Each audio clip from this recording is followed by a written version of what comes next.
ఆదికాండం 22వ అధ్యాయము 15వ వచనం నుండి కొన్ని క్షణాలు అది చదివి కూటమును ఆరంభించుకుందాము. ఆదికాండం 22:15వ వచనం ప్రారంభము. యెహోవా దూత రెండవ మారు పరలోకము నుండి అబ్రహామును పిలిచి, నా తోడని ప్రమాణము చేస్తున్నానని యెహోవా సెలవిచ్చెను. నీకు ఒక్కడైయున్న నీ కుమారుని వెనుదీయక ఈ కార్యము చేసినందున నేను నిన్ను ఆశీర్వదించి ఆకాశ నక్షత్రం వలెను సముద్ర తీరమందల ఇసుక వలెను నీ సంతానము నిశ్చయముగా విస్తరింపచేసేదను. నీ సంతతి వారు తమ శత్రువుల గవిని స్వాధీనపరచుకుందురు. నీవు నా మాట వినినందున భూలోకములోని జనములన్నీయు నీ సంతానం వలన ఆశీర్వదించబడును. ఆహా, అది ఎంతటి వాగ్దానము! అది విధేయత వలనే కలిగినది. విధేయతనే దేవుడు అపేక్షిస్తున్నాడు.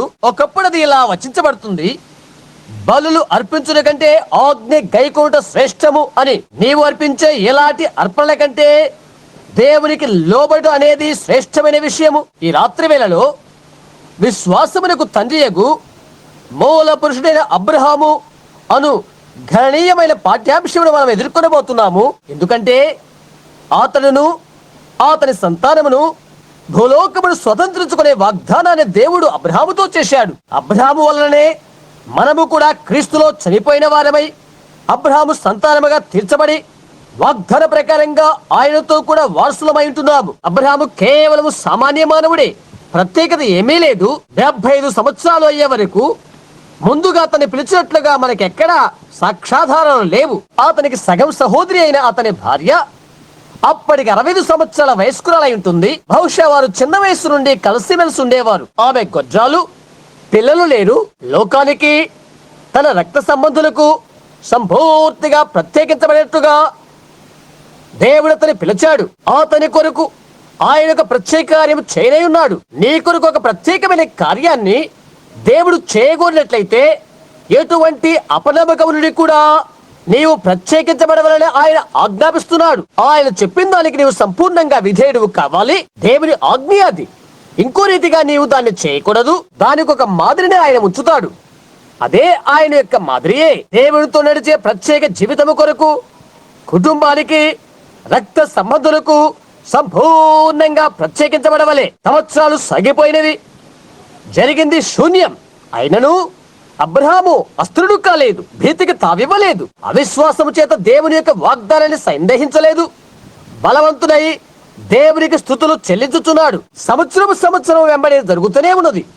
అనేకులైన విమర్శకులు అతని యుద్ధకు వచ్చి ఇలా అని ఉండవచ్చు, సందేహం లేదు: జనాంగాలకు తండ్రి అబ్రహామా, నీకెందరయ్యా పిల్లలు, సంతానం? అతనిని తొలగించలేదు. బిడ్డలు లేనేలేరు. షారా పిల్లలకనే వయసు గతించిపోయింది. స్త్రీ యొక్క ఋతు నైజం గతిస్తున్నది. అబ్రహాము దేవుని ఎలాగూ నమ్మాడో అదే నమ్మకం కలిగి ఉన్నాడు. బిడ్డ కొరకై అన్ని ఏర్పాట్లు చేసుకున్నాడు. దేవుడు తాను చేసిన వాగ్దానమును వెలుగుకు తీసుకునేవాడు కాడు కనుక అది సంపూర్ణంగా అతను గుర్తించిన వాడై బిడ్డ కొరకని ఏర్పాట్లు చేశాడు. అతని యొక్క సంతానము కూడా అదే విషయాన్ని ఆలోచన చేస్తుంది. మానవ గ్రాహ్యానికి అది ఎంతటి అవాస్తవంగా అగుపించినప్పటికీ, అస్వాభావికంగా తెలియబడుతున్నప్పటికీ ఆయన నెరవేర్పు చేయలేని వాగ్దానాన్ని ఆయన చేయడు. అదే విషయాన్ని మనము నమ్ముతున్నాము. ఈనాడు కూడా అబ్రహాము యొక్క ప్రతి నిజమైన సంతానము అది నమ్ముతున్నది. ఎలాంటి పరిస్థితులు మనము కలిగి ఉన్నామని కాదు, ఎంతటి జ్ఞానాన్ని మనము పొంది ఉన్నామని కాదు, ఎన్ని విషయాలు జరిగినవని కాదు, ప్రకృతి సంబంధికది ఎంతటి అస్వాభావికమైనదిగా ఉన్నప్పటికీ ప్రకృతి సంబంధికది బుద్ధిహీనతగానే కనిపిస్తుంది. అయితే అది ఎలాంటి వ్యత్యాసంగా కనిపించదు మనకు. అది దేవుడు చెప్పినట్లయితే యెహోవా ఇలాగూ సెలవిచ్చుచున్నాడని అబ్రహాము సంతానము తీర్మానించుకుంటుంది. దాని అది నెరవేరుస్తుంది. 25 సంవత్సరాల వరకు కూడా సంతానము లేరని మనం గమనించాము. అయినప్పటికీ అబ్రహాము తన యొక్క వాగ్దానాన్ని నెరవేర్చుటకు దేవుడు నమ్మకస్తుడై ఉన్నాడు. ఎందువల్లంటే అబ్రహాము దేవుని నమ్మి ఉన్నాడు కాబట్టి. బాలుడైన ఇస్సాకు తెర మీదకి వచ్చాడు. చిన్నవాడైన ఇస్సాకు రంగం మీదకి వచ్చినప్పటికీ దేవుడు అతనికి 2 అంతల పరీక్ష పెట్టినట్లుగా మనము చూస్తున్నాం. అబ్రహాము 115 లేక 120 సంవత్సరాల వయస్కుడై ఉంటాడు. ఆయన అన్నారు, నీకు ఒక్కడై ఉన్న నీ కుమారుని తీసుకుని నేను నీకు చూపించు పర్వతం నీకు తీసుకువెళ్ళి అతను నాకు అర్పించు. ఇంకో రీతిగా చెప్పాలంటే అతని యొక్క వాగ్దానము నెరవేర్చబడి కొరకై అతనికి కలిగిందంతా నాశనము చేయమని భావం. ప్రకృతి సంబంధమైన ప్రతిదానిని తీసివేయటి అనగా ఇదే. అబ్రహాము అన్నాడు, మృతుల్లో నుండి నేను ఒకరిని పొందినట్లుగా నేను అతన్ని పొందగలుగుతాను. మృతుల్లో నుండి కూడా ఆయన అతన్ని బ్రతికించగలని నేను సంపూర్తిగా నమ్ముతున్నాను. అబ్రహాము సంతానానికి కావాల్సింది ఇదే. ఎందుకంటే మృతుల్లో నుండి ఆయన మనల్ని బ్రతికించను. మనము పాపములోను అతిక్రమలోను చనిపోయిన వారము. ఎవరైతే నా మనస్సును మార్చగల సమర్థులో, నా తలంపులు మార్చగల సమర్థులో, నా స్వభావాన్ని మార్చగల సమర్థులో ఆయనే. ఆయనకి ఇష్టమైనవేమో ఆయన చేయగలరు. ఆయన చెప్పి ఉన్నాడు, అది సత్యమని నేను నమ్ముతాను. అబ్రహాము యొక్క ప్రతి బిడ్డ కూడా అలాగే చేస్తారు. అబ్రహాము దేవునికి అవిధేయుడు కాక ఆ పిల్లవాళ్ళని తీసుకుని పోయాడు. ఆ ఉదయాన్నే ఈ గాడిద పిల్లతో సహా మీరు ఇక్కడనే ఉండండి అని దాసులతో చెప్పాడు. ఆ సుదూర ప్రాంతానికి నేనును నా కుమారుడును వెళ్ళి ఆరాధించి నేను అతడు తిరిగి వచ్చేస్తాము. అది ఎలాగూ సాధ్యపడుతుంది? పర్వత శిఖరానికి వెళ్ళి తన సొంత బిడ్డనే బలిచ్చుటకు వెళ్ళుచున్నప్పుడు అది ఎలాగ సాధ్యపడుతుంది? అయినా అతడు చెప్తున్నాడు, నేనును పిల్లవాడును మరలా వచ్చేదమని అతడు చెప్తున్నాడు. ఏదో జరగబోతున్న విషయాన్ని గురించి అతడు గ్రహించుకున్నాడు. అది ఏ విధంగా దేవుడు చేయబోతున్నాడో అది అతనికి తెలియదు. అది అతని ప్రశ్నే కాదు. దాని గురించి దేవుడు వాగ్దానం చేస్తాడని అతనికి తెలుసు. అదే మనము కూడా ఎరగవలసిన విషయం. దేవుడు వాగ్దానం చేశాడు, అది ఎలాగ జరుగును నేను నీకు చెప్పలేను. అయితే దేవుడు దాన్ని చెప్పాడు. ఆయన యేసుక్రీస్తును రెండవ మారు పంపుతాడు. ఆయన శరీరధారిగానే వస్తాడు. ఆయన తన వారిని గురించి ఆయన కొనుక్కుంటాడు. ఈ భూమి పైన తాను విమోచించిన వారితో కలిసి ఆయన వెయ్యేండ్లు పరిపాలన చేయబోతున్నాడు. ఆయన చేసిన వాగ్దానము సమీపించిన ఉన్న ఆ ఘడియ కొరకు మనం ఎదురు చూస్తున్నాము. రోగులను స్వస్థపరచునని, మృతులను లేపునని, దయ్యముల వెళ్ళగొడుతునని ఆయన వాగ్దానము చేశాడు. అది చేస్తానని ఆయన వాగ్దానము చేశాడు. ఆయన నిన్న నేడు యుగ యుగములు ఒక్కడే రీతిగా ఉన్నాడు. ఇలాగున్నది నాకు తెలియదు. ఆయనే చేస్తానని ఆయన వాగ్దానము చేశాడు. దాన్ని మనం నమ్ముతున్నాం. అంటే ఒక వ్యక్తి దేవుని నమ్మినట్లయితే అతడు చెప్పినదంతా నమ్ముతాడు. అలాగనే అబ్రహాము దేవుని నమ్మాడు. ఆయన యొక్క వాగ్దాన భద్రతకు కలుగుట కొరకై ప్రతి ప్రత్యక్ష రుజువును వినాశనము చేయమని ఆజ్ఞ పొందాడు. దేవుడు అలాగనే చేయగలని ఒప్పించబడ్డాడు. అతడు ఇట్టి ఉన్నతమైన వాగ్దానాన్ని అతనికి అనుగ్రహించడం మాత్రమే కాక అతని సంతానానికి కూడా ఆయన అనుగ్రహించి ఉన్నాడు.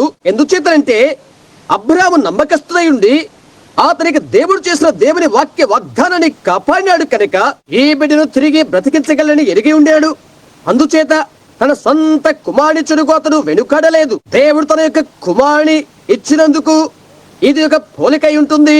కొండ మీదకి ఆ కట్టె కలప మొదలగు వానితో అతడు మోసుకొని పోవటం ఎలాగో అలాగే క్రీస్తు కూడా ఆ తర్వాత ఆయన సిలువ వేయబడే కొండకు తన స్వకీయ అర్పణ కొయ్యను మోసుకొని వెళ్ళాడు. ఈ కార్యాన్ని అతడు చేయడం వలన భూపైన మరి దేనికంటే చివరికి తన కుమారుడి కంటే అబ్రహాము దేవుని ప్రేమించిన రీతిగా మనము కనుగొంటున్నాము.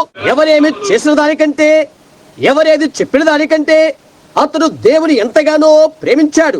ఆయన వాక్యమును నమ్ముడుగాను అతడు అంతగా దేవుని ప్రేమించి ఉన్నాడు. అబ్రహాము పిల్లలందరూ కూడా ఆ విధంగానే దేవుని నమ్ముతారు. వారు దేవుని నమ్ముతారు. అది ఎంతగానో దేవునికి ఆనందదాయకమై ఉండేనని మనము తెలుసుకుంటున్నాము. ఆయన చెప్పిన దాన్ని బట్టి అదేవిధంగా నీ సంతతి వారు తమ శత్రువుల గవిని స్వాధీనపరచుకుందురు. నీ సంతతి వారు తమ శత్రువుల గవిని స్వాధీనపరచుకుందురు. గుర్తించండి, అది యెహోవా ఇలాగు సెలవిచ్చుచున్నాడు అనున్నది. అబ్రహాము సంతానము దానిని విశ్వసిస్తుంది. నీవు అబ్రహాము యొక్క సంతానమైనట్లయితే అబ్రహాముకు దేవుడి అని ఉన్న విశ్వాసము నీలో కూడా ఉంటుంది. దేవుడు తన వాగ్దానం నెరవేర్చువాడని దేవుడు చెప్పిన దానిని నీవు నమ్ముతావు. ఆయన చెప్పిన దాన్ని గుర్తుంచుకోనండి. దేవుడు అతనికి అబ్రహాముకు పరీక్ష పెట్టిన తర్వాతనే ఈ వాగ్దానాన్ని చేసి ఉన్నాడు. అబ్రహాము సంతానము వారు నిజంగా వాక్యాన్ని నమ్ముతున్నారా అని తెలుసుకుంటూ మొదట పరీక్షించబడాలి. గుర్తించండి, దేవుడి యొక్క వాగ్దానాన్ని కాపాడుకుంటూ కొరకై ఒకే ఒక మార్గం అతనికి ఉన్నది. ఎందుచేతనంటే అతను దేవుని వాగ్దానాన్ని నమ్మాడు కాబట్టి. నమ్మకం కలిగి ఉన్నాడో లేదో అని పరీక్షించబడ్డాడు. మనము పరీక్ష దగ్గరికి వచ్చి ఉన్నాం. నేటి దినాన అబ్రహాము యొక్క సంతతి ఆ పరీక్ష దగ్గరకు తీసుకుని రాబడి ఉన్నది. దేవుని వాక్యాన్ని అంగీకరిద్దామా లేక మనుషుడు ఏమి చెప్పాడో దాన్ని స్వీకరిద్దామా? ఒక సమస్త మత బోధగా చేసిన దానిని అంగీకరించి స్వీకరిద్దామా లేక దేవుడు చెప్పిన దాన్ని స్వీకరిస్తామా? దేవుని యొక్క వాక్యం సత్యమైతే దేవుని వాక్యాన్ని నమ్ముదాం. మనం ఇతరత్ర ఎవరేమి చెప్పినప్పటికీ కూడా ప్రతి మనుషుని మాట అబద్ధం అయితే దేవుని మాట సత్యం. నిజమైన అబ్రహాము సంతానానికి అది. నీవా నిజమైన సంతానము కాకముందు అబ్రహాము తనకు తానుగా ఎలా పరీక్షించబడ్డాడో నీవు అలాంటి పరీక్ష ఎదుర్కొనవలసి ఉంటుంది. కేవలం అబ్రహాముకు మాత్రమే ఆయన ఆ వాగ్దానము చేయలేదు, కానీ అతని సంతానము శత్రువు గవిని స్వాధీనపరచుకొని వాగ్దానము చేశాడు. ఆహా, ఎంతటి ధన్యత అది! ఆలోచించేయండి. మూల పురుషుడగు అతడు దానిని సంపూర్తిగా నమ్మి ఉన్నాడు. దేవుని యొక్క వాక్య వాగ్దానమందు అతడు క్రమము గలవాడై ఉండెను. పరిస్థితులు ఎలాంటివైనప్పటికీ దేవుని వాక్యం యథార్థమని అతను నమ్మి ఉన్నాడు. గొప్ప మూల పురుషుడగు అబ్రహాము ఏనాడు కూడా పరీక్ష ఘడియకు అతను తీసుకొని రాబడినప్పటికీ కూడా విశ్వాసమందు చంచలుడు కలేదు. మృతుల్లోండి అతను తిరిగి బ్రతికించగలని అతను నమ్మాడు. అతను నమ్మి ఉన్నాడు. ఎందుచేతనంటే దేవుడు ఆ వాగ్దానాన్ని చేశాడు కాబట్టి. జనాంగాలకు తండ్రిగా చేసేదనని దేవుడు వాగ్దానం చేసినప్పుడు అలాగూ జరుగునని అతను నమ్మాడు. అది ఎలాగూ సాధ్యపడుతుందో అతనికి తెలియదు. అతను నమ్మిన తర్వాత 25 సంవత్సరాల తర్వాత బిడ్డ జన్మించినప్పుడు అప్పుడు ఆ బిడ్డను బలి చేయమని అడిగాడు. అయినప్పటికీ ఇంకా దేవుని వాగ్దానం యథార్థమని ఎరిగిన వాడై తన కుమారుని అప్పగించి ఉన్నాడు. అతని యొక్క సంతానానికి అదే విషయం. అబ్రహాము యొక్క సంతానానికి దేవుని యొక్క వాగ్దానం ఒక ముద్ర అయి ఉంటుంది. వాగ్దానం ఒక ముద్ర అయి సాక్షార్థమైన గుర్తు అయి ఉంటుంది. వాగ్దానము చేయబడ్డ ప్రతి మాటను మనము నమ్మినట్లయితే ఆ వాగ్దానము నెరవేర్పుకొనుటకై ఆ ముద్ర మనకి ఇవ్వబడుతుంది. గమనించండి, మనం అబ్రహాము సంతానమై ఉండి బైబిల్ మనము నమ్ముతున్నామా లేదా అని పరీక్షించబడుతున్నాము. బైబిల్ దేవుని యొక్క వాక్యం. ఎందుచేతనంటే ఆ గ్రంథము దేవుడై ఉన్నాడు. నమ్మికకై పరీక్ష జరుగుతుంది. అద్భుత కార్యాలు జరిగే కాలం గతించిందని కొందరు అన్నప్పుడు నీవు దాన్ని అంగీకరిస్తే అది వాక్యానికి విరోధమవుతుంది. నీవిలా చెప్పినట్లయితే ఈనాడు నీవు పరిశుద్ధాత్మను పొందలేవు. అలాంటిది ఏమీ లేదు. కేవలం 12 మంది అపోస్తలులకు మాత్రమే అది అని నీవు చెప్తే వాక్యం చెప్తుంది. పెంతెకోస్తును పండుగ దినమున దాని గురించి పేతురు చెప్పాడు. అతడు ఇలా అన్నాడు, మీరు మారు మనసు పొంది పాప క్షమాపణ నిమిత్తం ప్రతివాడు యేసుక్రీస్తు నామమున బాప్తిస్మం పొందుడి, అప్పుడు పరిశుద్ధాత్మను వరమును మీరు పొందుదురు. ఈ వాగ్దానం మీకును మీ పిల్లలకును దురస్తులందరికనగా మన ప్రభువైన దేవుడు తన యొద్దకు పిలిచిన వారందరికీ చంద్రుని చెప్పాడు. సరైన దాని యొక్క అర్థం అదే. నీవిప్పుడు ఆ పరీక్షను స్వీకరించుకున్నట్లయితే దేవుని యొక్క రసాయనిక పరీక్ష ఔషధ నిర్ణయాన్ని అవలంబిస్తే నీవు దాన్ని నమ్మినట్లయితే దేవుడు తన వాక్యాన్ని నిలబెట్టుకుంటాడని నేను నీకు తెలియజేస్తున్నాను. అవును, నీవు దాన్ని పఠనము చేయాలి. ఎందుకంటే అది ఒక ముద్ర ఉంటున్నది. నీవు దాన్ని పొందుకుంటే అప్పుడు వాగ్దానాన్ని పొందుకుంటావు. అది దేవుని నిర్ణయ పద్ధతి. మనం అది అలాగూ చేయాలి. ఆ విధంగా మనం ఆయన చెప్పిన రీతిగా దాన్ని వెంబడించాలి. కేవలము కొందరికి కాదు సుమా. ఎవరైతే నమ్ముతారో, ఎవరైతే మరు మనసు పొందుతారో, ఎవరైతే నమ్ముతారో వారికి, అది అన్ని తరాల వారికి, అన్ని ప్రజానీకానికి, ఎవరైతే దాన్ని నమ్ముతారో అలాంటి వారికి దేవుని యొక్క వాక్యమునందు విశ్వాసముల ద్వారా ఈ వాగ్దానం నీకు చెందుతుంది.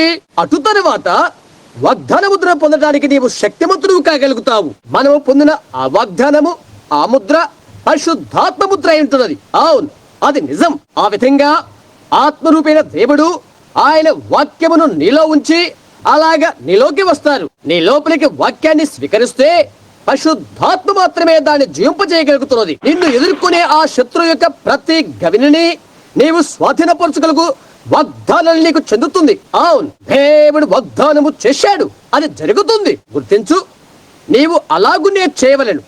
అప్పుడు మాత్రమే వాక్యం వల్ల పరీక్షించబడినప్పుడు మాత్రమే. అబ్రహాము వాక్యము ద్వారా పరీక్షించబడ్డాడు. అబ్రహామా, నీకు కుమారుడు కలుగునని నీవు నమ్ముతున్నావా? కుమారుడు కలిగాడు. ఇప్పుడు అతని సంహరింపు. ఇంకా నమ్ముతున్నావా అబ్రహామా? ఇంకా నమ్ముతున్నాను. మృతుల్లోండి అతని బ్రతికించగలని నమ్ముతున్నాను. అది జరిగిన తర్వాత నీ సంతతి వారు తమ శత్రువు గవిని స్వాధీనపరచుకుందురు అని అన్నారు. ఆమేన్. పరీక్ష జరిగిన తరువాత ప్రకృతి సంబంధమైన సంతతిలోని అబ్రహాము సంతానాన్ని కొంత పరీక్ష చేద్దాం. నేటి దినాన మనము ఆత్మ సంతానమై ఉంటున్నాము. ప్రకృతి సంబంధమైన సంతతి వలన ప్రశ్నించకుండా సంపూర్తిగా దేవుని వాగ్దానం నమ్మిన వారిని కొందరిని చూద్దాం. దాడి వస్తువులా అన్నాను. క్రింద పావడా కనిపించేలా ధరించుట్లో ఆ క్రైస్తవ అమ్మాయి ఉద్దేశం ఏంటి? అది నేను గ్రహించలేకుంటున్నాను. దేవుని వల్ల నీవు తిరిగి జన్మించిన వ్యక్తివి. నీవెవరైనది తెలుపుటకు పరిశుద్ధాత్మ సౌందర్యం నీకు ఉండవలసి ఉన్నది. వ్యక్తినింతలు పాల్చేయి వస్త్రధారణ వల్ల కలిగే గుణాన్ని నీలో కలిగి ఉండరాదు. అవును, దేవుని యొక్క నిజమైన స్త్రీ సద్గుణాల నిలయమై నిలుస్తుంది. నీవు ఆమెను ఆమె పాతకాలం ఫ్యాషన్ చూసి నవ్వవచ్చు. వారు ముట్టలేని ఒకటి నీలో ఉన్నది, పోగొట్టుకున్నారు, మరి తిరిగి నీవు దాన్ని పొందలేవు. అవును, నీలో సద్గుణము ఉన్నది. ఆ సద్గుణము కోసమే దేవుడు అపేక్షిస్తున్నాడు కదా. ప్రప్రథంగా నీ మనస్సులో ఎలాంటైనా ప్రశ్న ఉంటే అది ఎప్పటికీ చేయవద్దు. నీ మనస్సులో ఏదైనా ప్రశ్న ఉంటే ప్రార్థనా వరుసలోకి రావద్దు. నీవు నిర్దిష్టంగా సంపూర్ణంగా నమ్మే వరకు రావద్దు. నీ మనస్సులో ఎటువంటి సందేహం ఉండకూడదు సుమా. నీవు ఎలాంటి స్వస్థత పొందబోతున్నావో సంపూర్ణ ఆరోగ్యవంతుడమై వేదిక మీద నుండి వెళ్ళిపో. నీ మనస్సులో ఎలాంటి ప్రశ్న అనేది ఉండకూడదు. నీవు దేవుని నమ్మాలి అనుకునే విశ్వాసము కాదు, వాస్తవమైన విశ్వాసం. వాక్యం అలాగా చెప్పుతున్నది కాబట్టి అబ్రహాము సంతానము దాన్ని విశ్వసిస్తారు. ఆ కారణాన మేము నమ్ముతున్నాము. ఎవరో విమర్శించారని, ఎవరో చెప్పినందుకని కాదు, దేవుడు అలా చెప్పాడు కాబట్టి అందుకని అది నిజమై నిలుస్తుంది. దేవుడు దాన్ని చెప్పినట్లయితే సమస్త సమస్యలకు విముక్తి అవుతవి. ఆయనే ఆఖరి మాట, ఆయనే నిత్యుడై ఉంటున్నాడు. దేవుడు ఏది చెప్పినట్లయితే అదే నెరవేరుతుంది. దానికి వ్యతిరేక్తంగా ఉచ్చారణ చేయుటకు పేరుగటి లేదు. ప్రతి నరుని మాట అబద్ధం అయితే నా వాక్కు సత్యం. మనం కొన్ని సంతానాలను పరిశీలన చేద్దాము, ఆలోచన చేద్దాం. ఆ హెబ్రీయుల సంతానాన్ని గురించి ఆలోచించు. నేను ఇక్కడే ఉండి హెబ్రీయుల సంతానాన్ని గురించి ఆలోచన చేస్తున్నాను. విగ్రహారాధనకు వ్యతిరేక్తంగా జరిగిన తర్వాత ఏమి జరిగిందో ఆలోచన చేస్తున్నారు. రాజు చెప్పిన మాట గుర్తించండి. ఈ విగ్రహములకు ఎవరైతే నమస్కారము చేయరో అటువంటి వారిని మండుచున్న అగ్నిగుణములో పడవైచెదరను. దేవుని వాక్యం యథార్థమని నమ్మారు. ఇలాంటి విగ్రహానికి వారు ఆరాధన చేయకూడదు. అట్టి కార్యరూపం ఆసన్నమైనప్పుడు వారు అలా జరిగిస్తారో లేదో అని పరీక్షించబడ్డారు. అక్కడ ఉన్న వారందరూ కూడా అంగీకరించి ఆరాధన చేయడానికి వెళ్లారు. రాజాజ్ఞ ప్రకారంగా వారంతా చేశారు. ఆనాటి ప్రజాదరణ దిన ప్రకారంగా వారు ఏమి చేయాలో వారంతా చేయవలసి ఉండేది. విగ్రహాలకు పూజ చేస్తారో లేక వాక్యాన్ని విచ్ఛిన్నం చేస్తారు. వారు పరీక్షించబడినప్పుడు వాక్యానికి యథార్థంగా వారు నిలబడ్డారు. పరిస్థితులు ఎటువంటివైనప్పటికీ వాక్యంపైనే వారు ఆనుకున్నారు, ఆధారపడ్డారు. అగ్ని గుండములో పడవేయబడినప్పుడు దేవుని వాగ్దానము నెరవేర్చబడి ఉన్నది. శత్రువు గవిని స్వాధీనపరచుకునగలిగారు. మంటను చల్లార్చగల తాళపు చెవిని పట్టుకున్న 4వ మనిషి వారి మధ్య నిలబడి ఉన్నాడు. మరొకటి ఏమీ జరగలేదు, కానీ వారైతే విడిపించబడ్డారు. ఆమేన్. స్త్రీ కాని పురుషుడు కాని పరీక్షను ఎదుర్కొన్నప్పుడు రసాయనిక పరీక్ష అవుతుంది.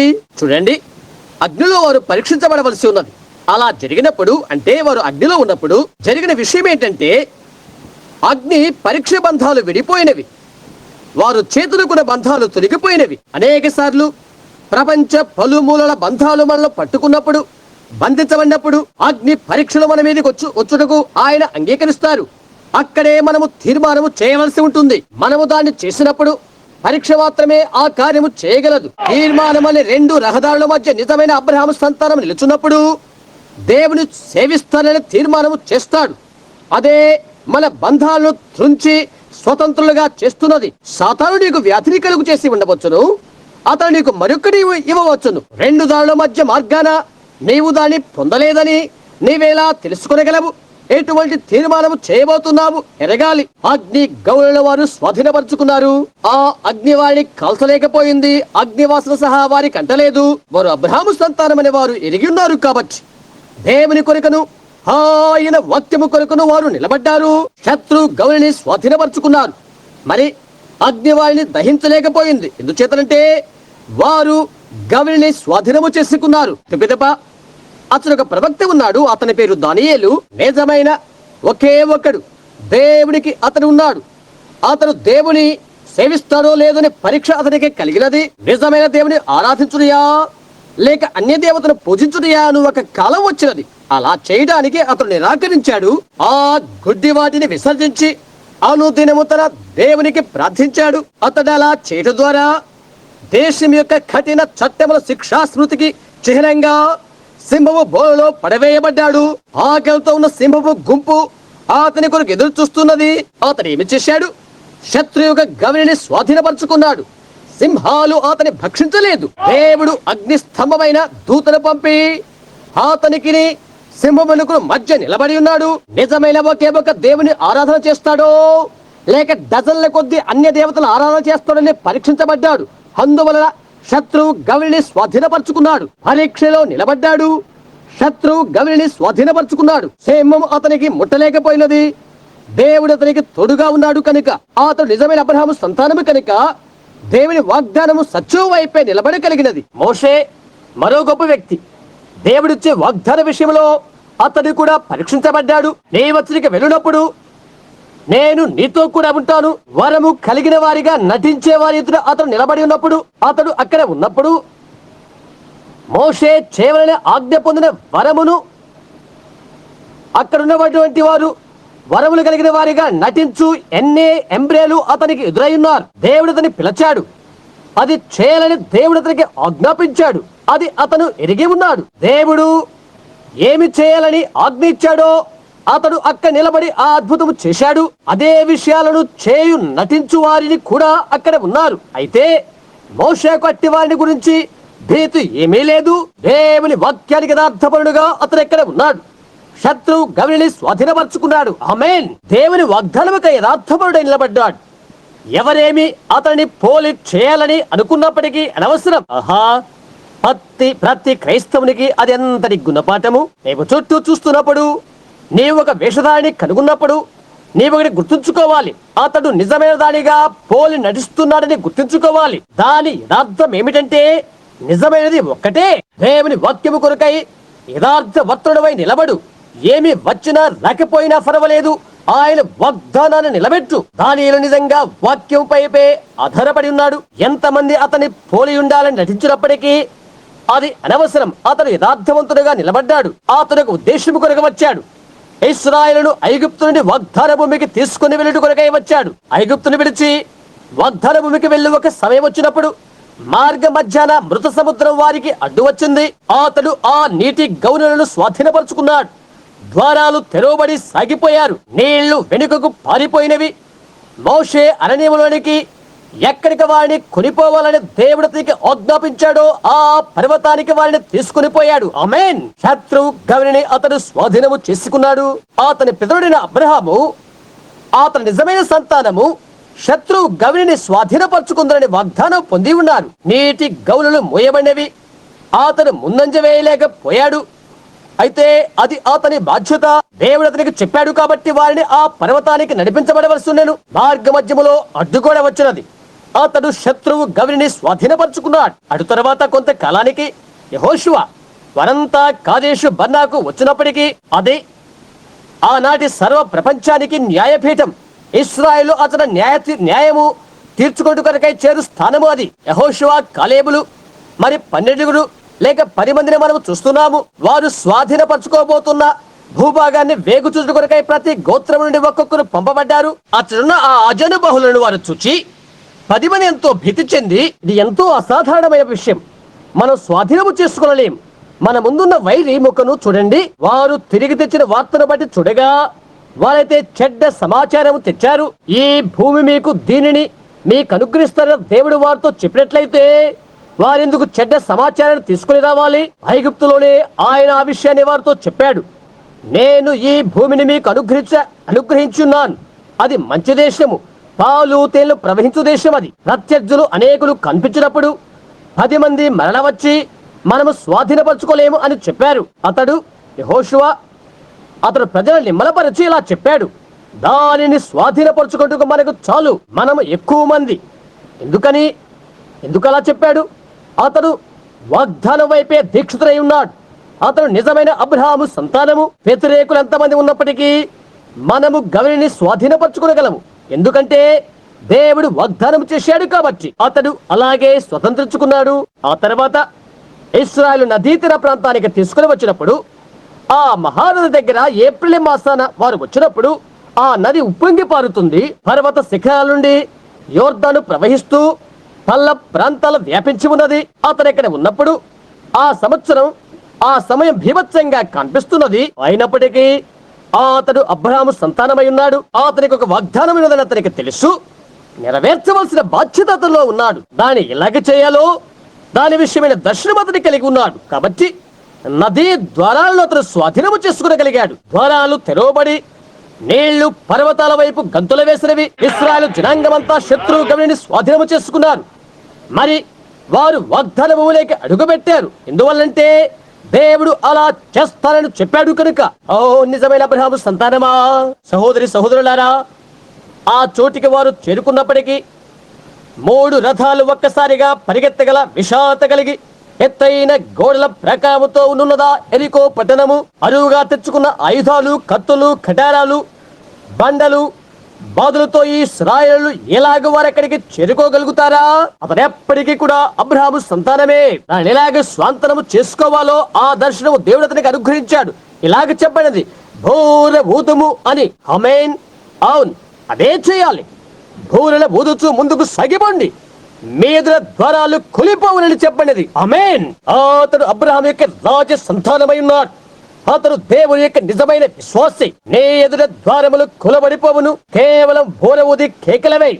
నీవు చేయవలసిందంతా అంతే. అయితే జరిగిన సంభవం ఏంటి? ద్వారాలు కూలిపోయినవి. యెహోషువ పట్టాన్ని స్వాధీనపరుచుకున్నాడు. కొన్ని దినాల క్రితమే శత్రు మార్గాన్ని చేకూర్చుకొని ప్రవేశిస్తున్నప్పుడు ఆయన ఇలాగ సూర్యుని అవతులు కూడా ఆపు చేయగలిగింది మనము చూశాము. మొన్నటి దినాన ప్రాతకాల వేళ నేను అభూతమైనది అనగా నమ్మశక్యము కాని నిజాన్ని గురించి మాట్లాడుతని, శత్రువుగా గవిని భుక్తము చేసుకునే వరకు అతడు సూర్యుని కదలనీయలేదు. మరలా శత్రువు ఏకీపించి విజృంభించినట్లయితే వారు చెల్లాచెదరై పోతారని అతనికి తెలుసు. సూర్యుడు అస్తమించనై ఉన్నాడు. అమోరీలు, అమాలేకులు చెదురు మొదలై చెదిరి ఉన్నారు. వారు మరలా ఏకమై ఒకటైపోయినట్లయితే ఇక త్రోవ సరళం చేసుకోవడం బహు కష్టతరమైపోతుంది. ఇక ఆధారపరిచింది ఒకటే ఒకటి, అదేదనగా సమయం. సమయాన్ని అతడు నిలుపు చేశాడు, అప్పు చేశాడు. ఆమేన్. వాగ్దానం నుండి కాపాడవలసింది ఒక్కటే ఉన్నది, అదేదనగా సూర్యుడు. సృష్టి తనకు తానుగా పరిగెడుతుంది. అతడు ఆ సృష్టిమును నిలుపు చేశాడు. ఎందుకు? అతడు అబ్రహాము సంతానము కాబట్టి దేవుని యొక్క వాగ్దానాన్ని అతడు నమ్మి ఉన్నాడు. సూర్యుని నిలుపు చేసి గవిని స్వాధీనము చేసుకున్నాడు. అవునండి, ఈ మహాఘనులు వీరంతా కూడా ఘనమైన వ్యక్తులే. చూశారా, మరణ గౌరవ వారంతా కూడా సమీపిస్తున్నప్పుడు వారంతా చనిపోయారు. వారిలో ప్రతి ఒక్కరి కూడా చనిపోవలసి ఉన్నది. ఎందువల్లంటే వారంతా మహాఘనులు కాబట్టి. సింహపు నోళ్ళు వారు మోయించారు. అగ్నికి ఆహుతి కాకుండా తప్పించుకున్నారు. ఖడ్గ మొదలగు వాటి నుండి బలి కాకుండా విముక్తులయ్యారు. హెబ్రీ 11లో చెప్పినట్లుగా వారు శత్రువు గౌనులను స్వాధీనపరుచుకున్నారు. అందరికీ ఒకే ఒక శత్రువు, అతడే మృత్యువు. మరణం వారిని మృంగివైచను. అయితే ఒకానొక దినాన విశ్వాసాన్ని బట్టి అబ్రహాము సంతానమైన అబ్రహాము రాజ సంతానమైన దేవుని కుమారుడు యేసుక్రీస్తు వచ్చెను. ప్రకృతి సంతానమైన ఇస్సాకు వల్లే కాదు.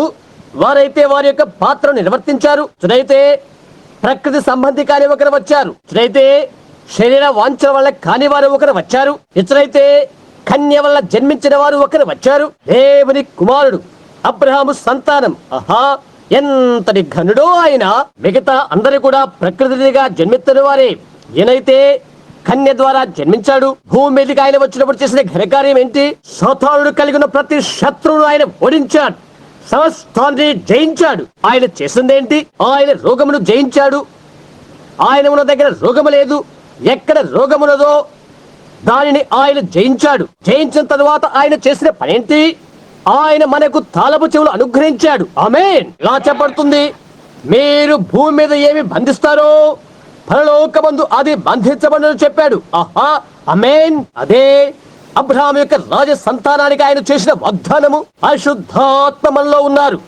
రోగాన్ని బంధించుటకు తాళములు మనకు కలిగి ఉన్నాము. ఆయన రోగాలను జయించాడు.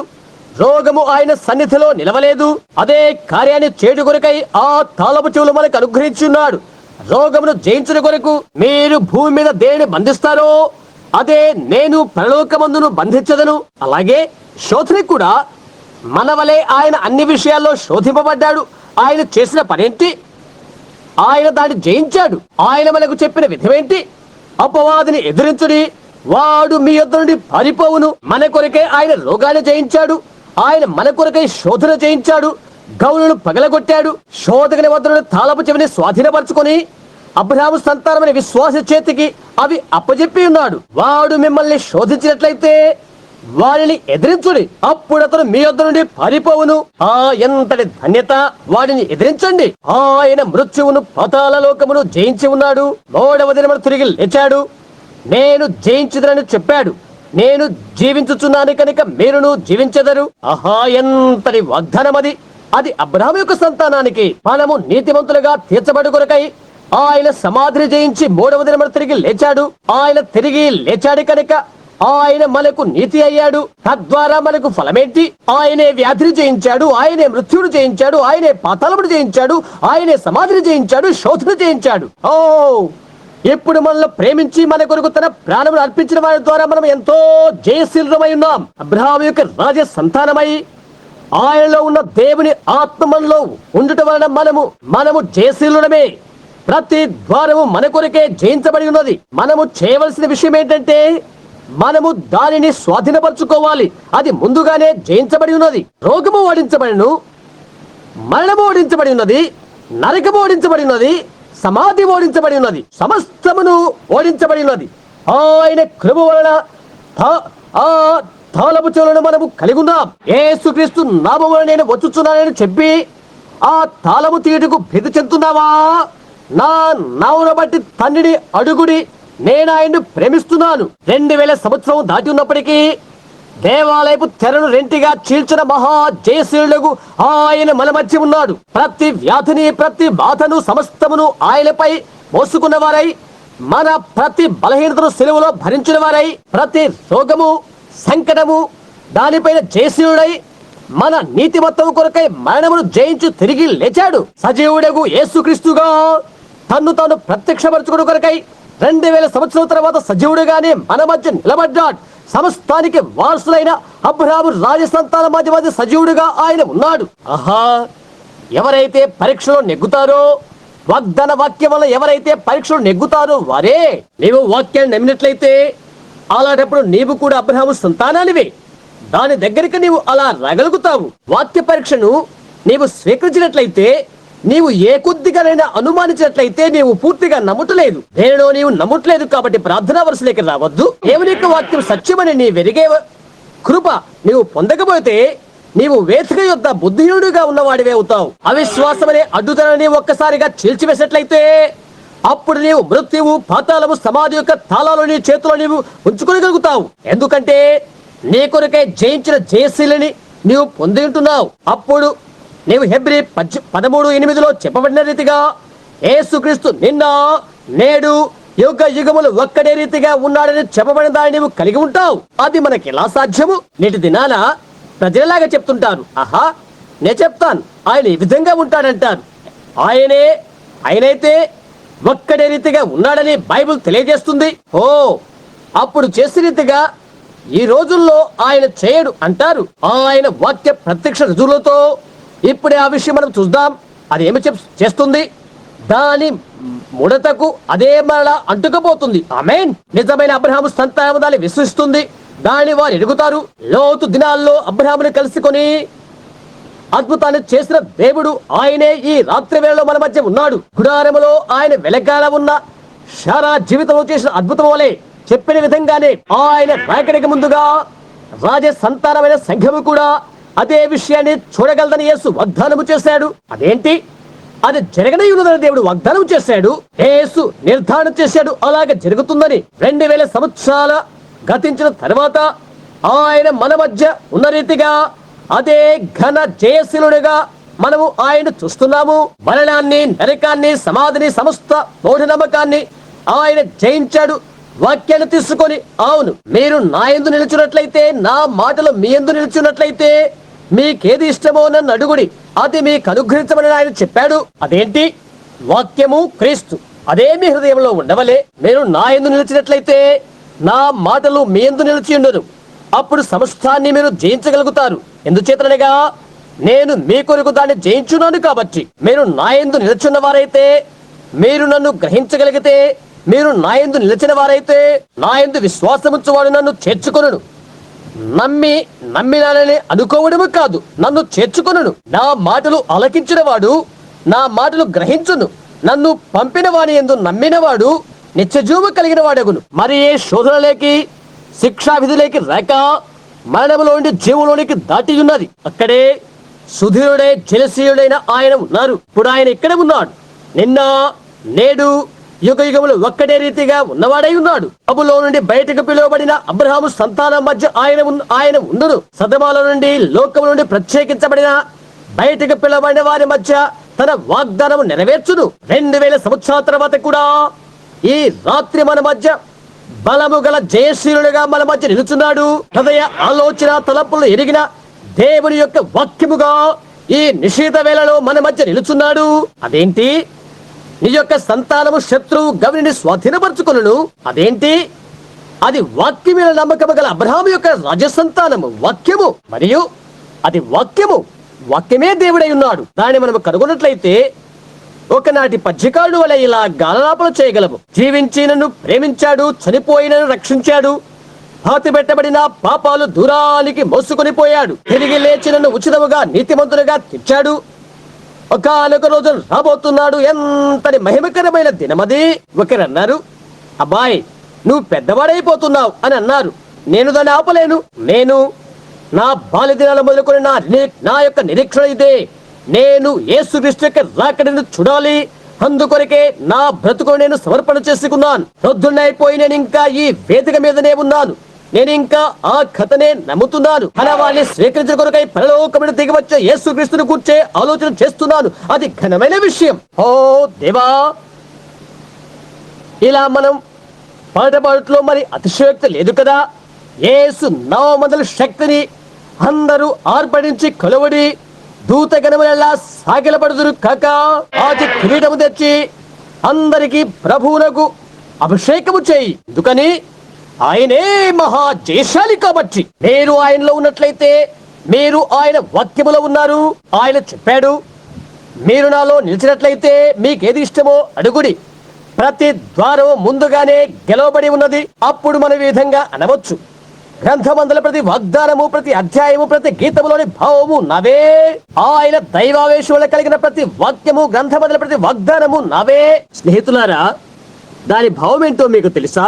అబ్రహాముతో దేవుడు చేసిన ప్రతి వాగ్దానము, ప్రవక్తలచే పలుకబడిన ప్రతి వాగ్దానము, ఈనాటి కొరకని యేసుక్రీస్తు చేసిన ప్రతి వాగ్దానము, దానిని నిశ్చయపరచుటకు సర్వకాలాలలో ఆయన సజీవుడని తెలియపరచుకొరకై ఆయన నేడెక్కడ ఉన్నాడు. నీ యొక్క సంతానము శత్రువు గవనిని స్వాధీనపరచుకొనును.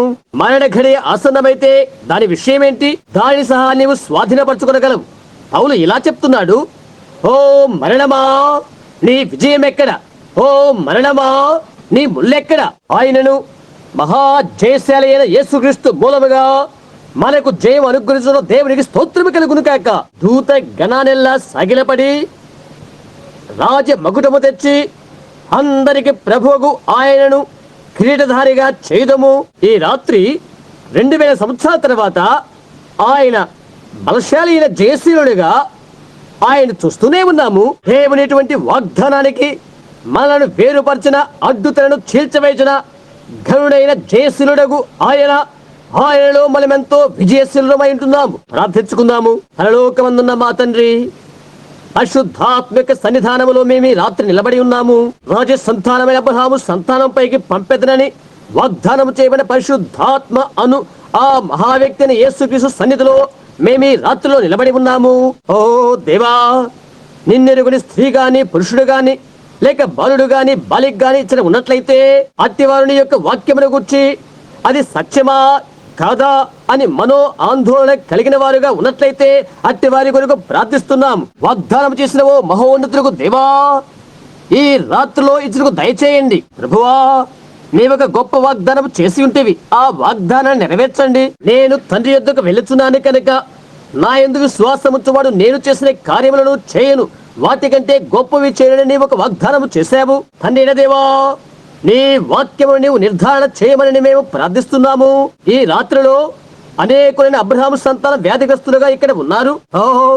దయ్యము తన గౌలను మూసివేసినది, లోపల వారిని బంధించవలసినది, తాళము త్రిప్పివేసి ఇలాగ చెప్తున్నాడు వాడు, నీకు గుండె జబ్బు ఉన్నది, నీవు చవాలి, నీకు అదే ఇది ఉన్నది, నీవు చచ్చిపోవాలని చెప్తున్నాడు. ఓ దేవా, సువార్త యొక్క శృంగారనాద స్వరము ప్రతి బంధీని స్వతంత్రులుగా వెడలిపోదురు కాక. యేసుక్రీస్తు ఆ గౌలను జయించి ఉన్నాడు. ఆ తాళాలు మా చేతిలో పట్టుకున్నామని నా నామమున వారు దయ్యములు వెళ్ళగొట్టుదురు. నా నామమున తండ్రిని నీవు ఏది అడిగినప్పుడు నేను దాన్ని చేతును. నా యందు విశ్వాసముంచిన వాడు నేను చేసిన కార్యములను చేయను. దేవుని యొక్క వాక్యం రెండంచులు గల ఇటువంటి ఖడ్గము కట్టిన వాడిగా ఉండి ప్రాణాత్మ కీళ్ళ మూలుగలను విభజించినంత మట్టుకు దురుచు హృదయం యొక్క తలంపులను కూడా పరిశోధించును. నోహు దినాల్లో ఎలాగుండెనో మనుష్య కుమార్ దినములో అలాగుండును. వారు తినుచు త్రాగుచు పెళ్లికి ఇవ్వడుచు పెళ్లి చేసుకొనుచు గొప్ప భవనాల నిర్మాణ కార్యక్రమాల్లో మునిగి ఉన్నారు. ప్రపంచాన్ని మనం గమనిద్దాము. సూచనలు, ఆకాశ వీధుల్లో భయంకర చిహ్నాలు, వివిధ ప్రాంతాల్లో భూకంపాలు, బీభత్సమైన తుఫాన్లు, మానవుని మనసులో భయాందోళనలు, దేశాల్లో వినాశనాలు, అదేశంలో భీకర పరిస్థితులు. లోతు దినాల్లో ఎలాగుండెనో అలాగే మనిషి కుమార్ దినాల్లో ఉండును. ఓ దేవా, ఈ రాత్రి వేళ మా మధ్యకి వచ్చి నీ వాక్యాన్ని రుజువుపరచు. ఈ రాత్రి వచ్చి అబ్రహాము సంతానం యొక్క విశ్వాసాన్ని ఘనపరచు. యేసుక్రీస్తు నామమున అడుగుచున్నాము, ఆమేన్. ప్రభు మిమ్మల్ని అత్యధికంగా ఆశీర్వదించును కాక. నేను ఇప్పుడు మిమ్మల్ని వేదిక ఎద్దుకు నేరుగా ఆహ్వానించట్లేదు, అది మీకే వదిలివేస్తున్నాను. అనేక సార్లు అలా చేయబడిందని నేను నమ్ముతున్నాను. అవి స్వీకరించిన వారు బాప్తిసము తీసుకున్నారు. అవును, ఆయన అంగీకరించిన వారు. మేము రోగుల కొరకు ప్రార్థించబోతున్నాము. నేను ఈ రాత్రంతా మాట్లాడగలను. మీరెంతో ప్రియమైన వారు. నేను మాట్లాడేవి మానవుని మాటలే అవుతవి. నేను ఆయన మాటలు చెప్పినట్లయితే అలాంటప్పుడు అవి నా మాటలు కాదు, కానీ ఆయన మాటలు అవుతున్నవి. నేను ఏదైనా చెప్పినట్లయితే దేవుడు దాన్ని బలపరిచినట్లయితే అలాంటప్పుడు అవి నా మాటలు. నేను ఆయన మాటలు చెప్పినట్లయితే ఆయన దాన్ని బలపరుస్తారు. అలాంటప్పుడు పాపి అయి దారి తప్పిన ఆ స్త్రీ లేక పురుషుడు లేక బాలుడు లేక బాలిక అది అవును కదా అని చెప్పుకుంటారు. నేను ఈ కార్యాలు చేసినప్పుడు ఆయన గురించి వారు ఇలాగూ చెప్పారు, ఈ మనుష్యుడు జ్యోతిష్యం చెప్పువాడని, దయ్యం పట్టువాడని అన్నారు. సోదె చెప్పుడు అనేది ప్రతి ఒక్కరికి తెలుసు. సోదె చెప్పుడు అనేది దయ్యానికి సంబంధించినది. ఆయన్ను సోదె చెప్పేవాడని అన్నారు. సోదె చెప్పే ఎవడైనా ఎప్పుడైనా సువార్త ప్రకటించడం మీరు చూశారా? సోదె చెప్పేవారు ఎవరైనా దయ్యాలను వెళ్ళగొట్టడం మీరు చూశారా? లేదు, వారు ఆ పని చేయరు. ఆయన ఇలాగూ చెప్పి ఉన్నాడు, మనుష్య కుమారుడు ఆయనను నేను దీన్ని క్షమించగలను. అయితే పరిశుద్ధాత్మ వచ్చినప్పుడు పరిశుద్ధాత్మకు వ్యతిరేకంగా మాట్లాడే వాడికి యుగమందైన రాబో యుగమందును పాప క్షమాపణ లేదు. ఎందుకంటే దేవుని కార్యాలను దురాత్మని పిలుచుచున్నారు. కాబట్టి ఈ రాత్రి వేళ దేవుడు మన ఎల్ల కనికర సంపన్నుడై ఉంటున్నాడు. దేవుడు దిగివచ్చి తన వాక్యాన్ని రుజువు పరచగలరని నేను ప్రార్థిస్తున్నాను. సహోదరి సహోదరుడా, ఇది నా యొక్క ప్రాణము. నేను దేవుని సంధించవలసి ఉన్నది. నేను చెప్పిన దానికి నేను బాధ్యున్నై నేను దేవునికి లెక్క చెప్పవలసి ఉన్నది. దేవుడు దానికై నన్ను లెక్క అడుగుతాడు. అవును, నేను నరకపాత్రుడవుతానని ఎరిగి నేనెక్కడ నిలబడి ఇలా చెప్పడం వల్ల నాకు ప్రయోజనం ఏంటి? ఒకరి దృష్టికి సరైనదిగా కనిపించు మార్గము కలదు, అయితే అది చివరికి మరణమునకు దారి తీయను. దేవునికి మరో అనువాదకుడు అక్కరలేదు. నేను మీతో చెప్పిన రీతిగా తనకు తానే అనువాదకుడై ఉన్నాడు. అబ్రహాము యొక్క సంతానము శత్రు యొక్క గవిని స్వాధీనపరచుకోవడం నమ్ముతున్నారా? నేను మిమ్మల్ని స్వస్థపరచగలిగితే నేను చేసి ఉండేవాడను. క్రీస్తు ముందుగానే మిమ్మల్ని స్వస్థపరిచి ఉన్నాడు. విషయం ఏంటంటే తాళపు చెవిని మీ చేతుల్లో మీరు కలిగి ఉన్నారు. ఆ తాళపు చెవి ఏదనగా మీ యొక్క విశ్వాసమే. దాన్ని స్వాధీనపరచుకుంటూ సాధనం అదే. ఈ రాత్రి వేళ దాన్ని తెరవండి. అలా చేస్తారా? మహా జయశీలుడైన, సమస్త రోగాలను ఓడించిన విజయుడై ఇప్పుడు మన మధ్యకు వచ్చినప్పుడు ఆయన అవి జరిగించాడని తెలుపగలడు. ఎందుకనగా ఆయన ఇంకను వాక్యమై ఉన్నారు. ఆ వాక్యమే హృదయం యొక్క తలంపులను పరిశోధించును. ప్రార్థనా కార్డు B1. గత రాత్రి మనం ప్రారంభించిన సంఖ్య ఏంటి? 50 నుండి ప్రారంభిద్దాం. Bలో 50 ప్రార్థనా కార్డు ఎవరు? మీ చేయి చూపించండి. ప్రార్థనా కార్డు B. గత రాత్రి 1 నుండి ఆరంభించాం. ఇప్పుడు ఈ రాత్రి 50 నుండి ప్రారంభిద్దాం. Bలో 50 ఎవరు? చేయెత్తండి. B50 ప్రార్థనా కార్డు ఇక్కడ లేరా? నీవేనా? B50 అవునా? B51 B51 సరే. B51 B52 B52 ఎవరు? సరే, నివేదన. B53 54 క్రమంగా ఇక్కడికి రండి. 54 55 నేను ఇక్కడికి రాకముందు నా కుమారుడు క్రిందకి వస్తాడు. ఆ కార్డులన్నీ కలుపుతాడు. అవి ఒకటిక్కడ అక్కడెక్కడ ఉన్నవి అవి ఎక్కడున్నవో చూస్తాడు. అవి వారికి తెలియదు. మీరు ఇక్కడ కదా ఈ దాడి రావచ్చును. 1 ఆ తర్వాత 10 ఇంకొక 25 అలా తీసుకురండి. అవి ఎక్కడున్నవో తెలియదు. అయితే అవి ఎక్కడుంటే ఉంటే ఎంతమందిని పిలిచాం? 5 4 B50 B50 కాదా? B50 నుండి 55 వరకు 56 57 58 59 60 చూద్దాం. 1 2 బిల్లి లెక్కించు. 60 70 ఇష్టమైతే నిలబడండి. 50 నుండి 70 75 సోదరు రాయ్ లెక్క పెట్టు. నేను ప్రజలతో మాట్లాడుతున్నాను. అక్కడ ఉండి ఇటు చూస్తున్న వారిలో ప్రార్థనాకారు ఎంతమందికి లేదు? నేను చేసిన కార్యములను మీరును చేతురు అని యేసు చెప్పాడు. గుర్తించండి, అవునా? అది నిజం. మీకు నమ్మకముందా? అబ్రహాము సంతానము అవునని పలుకుదురు కాక. బైబిల్ ఇలా తెలియజేస్తున్నది. ఆయన మన ప్రధాన యాజకుడు అని. హెబ్రీ 4వ అధ్యాయం. మన బలహీనత యందు మనతో సహానుభవము గల మన ప్రధాన యాజకుడు ఆయనే ఉన్నాడు. మీరు నమ్ముతున్నారా? ఆయన నిన్న నేడు యుగ యుగములు ఒక్కటే రీతిగా ఉన్నవాడైతే అది ఆయన అలా చేయడా? నేను చెప్తుంది మీరు గమనించండి. బైబిల్ గ్రంథంలో ఒక చిన్న స్త్రీ ఉన్నది. బైబిల్లో ఒక చిన్న స్త్రీ. బహుశా ప్రార్థనాకారుడు కూడా ఆమెకు లేకపోవచ్చు. అయితే ఆ మనుషుని వస్త్రం ముట్టినట్లయితే నేను ఆయన నమ్మితని అని తన హృదయంలో అనుకుంటున్నది. తనకు కలిగిందంతా వైద్యులకే ఖర్చు పెట్టింది. అయితే వారు సహకారం చేయలేకపోయారు. ఆమె పరిస్థితి బహు ఘోరమైపోయింది. వారు ఆమెకు సహాయం చేయలేకపోయారు. అయితే దేవుడు సహాయం చేస్తాడని ఆమె నమ్మింది. ఆయన వస్త్రపు చెంగును ఆమె ముట్టినది. నాలో నుండి ప్రభావం వెళ్లి పోయినదని ఆయన అన్నారు. అవునా? ఈ రాత్రి ఆయన ఆ విధంగానే ఉన్నారని మీరు నమ్ముతున్నారా? ఆయన ఇక్కడనే ఉన్నారని మీరు నమ్ముతున్నారా? ఆయన మృతుల నుండి తిరిగి లేచాడు ఎంతమంది నమ్ముతున్నారు?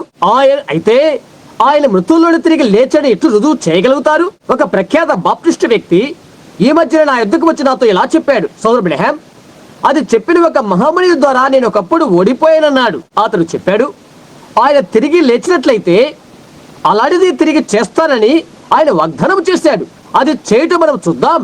అది ఆయన చేయలేదని వారు నమ్ముతారు. అయితే ఆయన చేస్తాడని మనము నమ్ముతున్నాము. ఆయన మృతుల్లోని తిరిగి లేచాడని మనం నమ్ముతున్నాము. ప్రపంచంలో క్రైస్తవ్యం తప్ప వారి సంస్థాపకుడు సజీవుడని రుజువు చేయు మతం మరొకటి లేదు. దేవుడు దాన్ని నిర్ధారణ చేయు ఒకే ఒక మార్గం ఏదంటే దానిని నమ్మిన వారి ద్వారా దేవుడు దాన్ని ప్రత్యక్షపరచునే ఒక మార్గము. సరే, ఈ చిన్న ప్రార్థనా వరుసలో ఉన్నవారు ఈ వరుసలో ఉన్నారు. ఎంతమంది పొందుతారో నాకు తెలియదు. మీలో ప్రతి ఒక్కరూ అలాగే ఉండండి.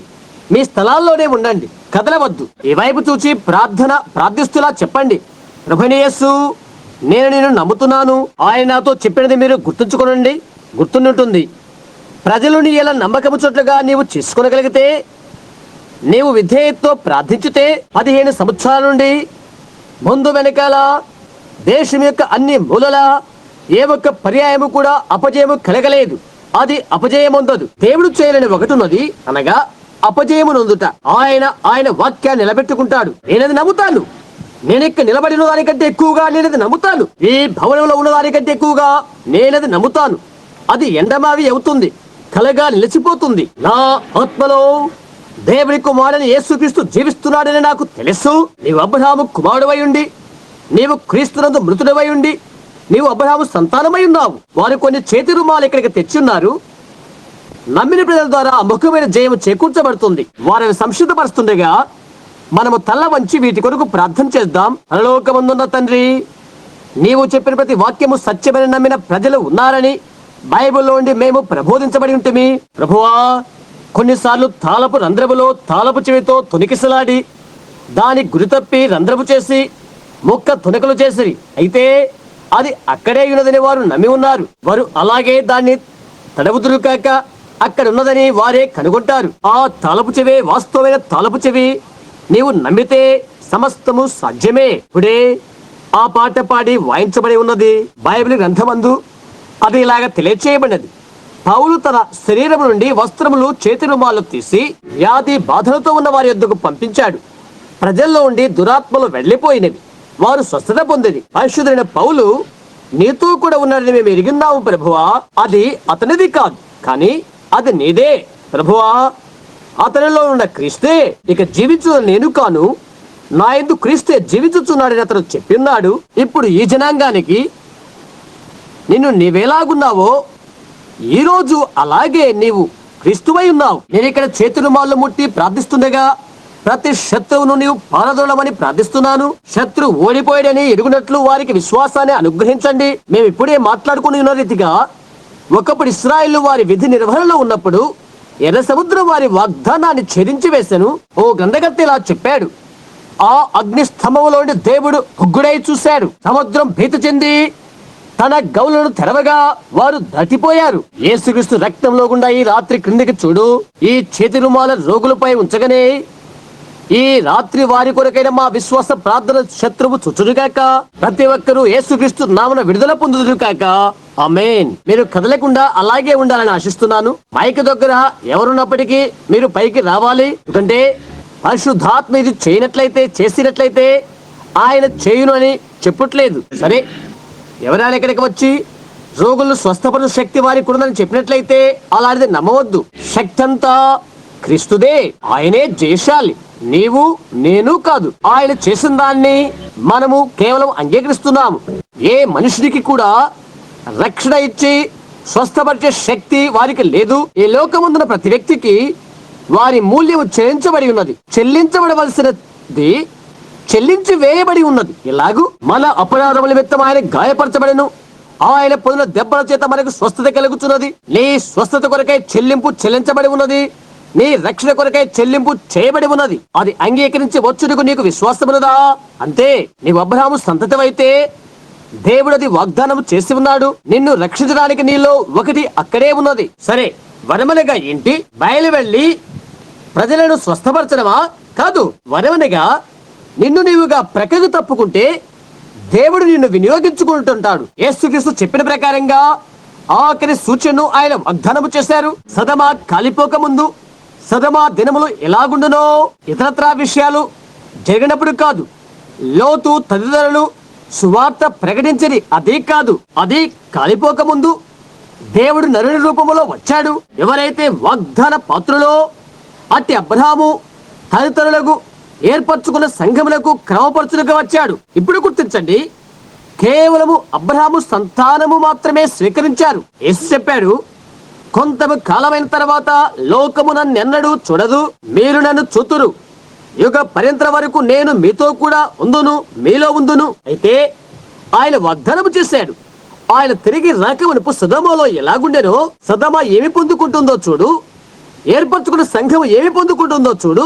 మనిషి కుమారుడు వచ్చినప్పుడు అలాగుండును. దేవుడు మానవుడే ప్రత్యక్షమయ్యాడు. ఆయన వీపు గుడారం వైపు ఉంచి గుడారము లోపల ఉన్న శాల ఏమి చేసిందో తెలియచేశాడు. అది సత్యమేనని ప్రతి ఒక్కరికి తెలుసు.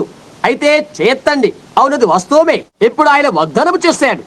మనము కడవరి కాలంలో ఉన్నాం. గుర్తుంచుకోనండి, ఆఖరిగా జరిగిన సంఘటన అదే. సదమ అగు అన్య ప్రపంచం దహించి వేయబడింది. వాగ్దాన కుమారుడు రంగం మీదకి వచ్చాడు. దేవుని కుమారుడైన వాగ్దాన కుమారుని కొరకు మనం ఎదురు చూస్తున్నాము. ఇక్కడే మనం ఉన్నాము. దేవుడు మీ నేత్రాలను తెరవచేయును కాక, చెప్పడానికి వేరొకటి లేదు. ఆయన మీ నేత్రాలు తెరవచేయును కాక. పరలోకపు తండ్రి, నేను నిస్సహాయుడును. నీవు మలచి ఇక్కడుంచిన మట్టి ముద్దను నేను, ఓ దేవా, ఈ రాత్రి నీ కృపా సన్నిధానము నాకు కావాలి. అది నీకోసమే ఉండి నీవిక్కడ ఉంచిన నీ చిన్న మట్టి ముద్దల వినియోగించబడులాగున ప్రభువా, నిత్య వాగ్దానానికి ఎవరైతే పిలువబడి ఉన్నారో ఇంకా దాన్ని వారు అంగీకరించినట్లయితే ఈ వాగ్దానములు వారు చుచుదురుకాక ఇది ఇంకొక దినానికని ఒకవేళ వారు బోధించబడి ఉండవచ్చు. అయితే ఇక్కడ బైబిల్ గ్రంథములో ఉన్నది, ప్రభువా అది నీ యొక్క స్వంత అనువాదమేనని దాని నిర్ధారణ చేయండి. దానికి ఇంకొకటి అవసరం లేదు. నీవు అలాగ చేసినట్లయితే ఆ తర్వాత వాక్యము సత్యమైన వారు గ్రహించగలుగుతారు. తండ్రి, అనుగ్రహము చూపండి. మాకు మేముగా నీకు అప్పచెప్పుకుంటున్నాము. ప్రభువా, ఈ రాత్రిలో ప్రతి ఒక్కరి విశ్వాసాన్ని వినియోగించబడును కాక. యేసుక్రీస్తు ద్వారా అబ్రహాము వంశమైన ప్రతి ఒక్క వ్యక్తి విశ్వసించి ఈ రాత్రి సన్నిధిని స్వీకరించుదురు కాక. మీకే స్తుతి చెల్లిస్తున్నాము. ఆమేన్. సరే, ఇది వింతగా ఉంటుంది. నా కొరకు ప్రార్థించి సహకరించమని మిమ్మల్ని కోరుకుంటున్నాను. నిశ్శబ్దంగా కూర్చోనండి, అటు ఇటు కదలవద్దు. నిశ్శబ్దంగా కూర్చొని ప్రార్థించండి. చూడండి, సువార్త పరిచయం ఇది మార్పు చేకూరుస్తుంది. ఇంకొక పరిణామంలో సంపూర్తిగా దేవుని ఆత్మ నీకుగా విరామము కలుగు చేస్తున్నది. ఇక్కడ ఈ చిన్న స్త్రీ నిలబడి ఉన్నది. ఇక్కడికి రా, అలాగే నిలబడు. నేను ఈ మైకును తీసివేయుట గమనించండి.